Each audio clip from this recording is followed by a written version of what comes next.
Well, here we are on the learning landscape of the Bell Museum, and this is an engineered habitat where, when the museum was built, we selected native plants to restore a prairie ecosystem on the landscape. And we're studying over time how plants are adapting to living in this situation. So we have a mix here of Minnesota native vegetation and exotic invasive species that are not native to Minnesota that have come in and are occupying this space. And I'm here holding a 1 cubic foot instrument for sampling nature. And it's kind of a cool idea to think about what lives in 1 cubic meter anywhere on the planet. And we happen to have this thing here today to take a look at what's living on the Bell Learning landscape. So we can use this kind of as our sampling tool and our lens for framing up the volume that we're going to sample and study, and think about what can occupy this much space in a given place at a given point in time. So we have focused in here on this component of the living landscape. And Tim, I want to look at the plants that are in here first, and then what animal life we might find associated.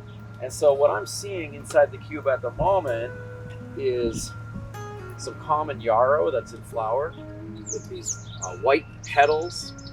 And then this taller plant here, leafy plant here, is covered with tiny red aphids that are tapping into the stem and sucking the sap from the plant.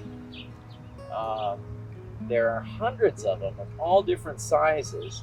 Imagine as they go through their life cycle, they're going from an egg to a larva, and each larval stage is getting slightly bigger.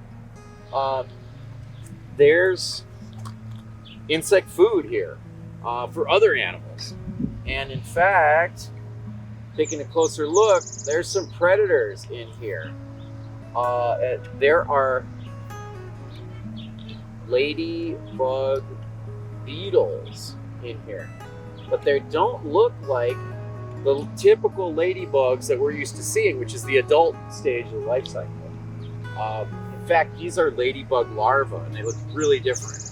So if I take out my handy dandy field microscope here and take a close look at one of these larvae, I can see that it looks kind of like a little alligator. So we've got a couple of plants in the cube and a couple of different insects. We can take this cube anywhere on the learning landscape and see what else we can find.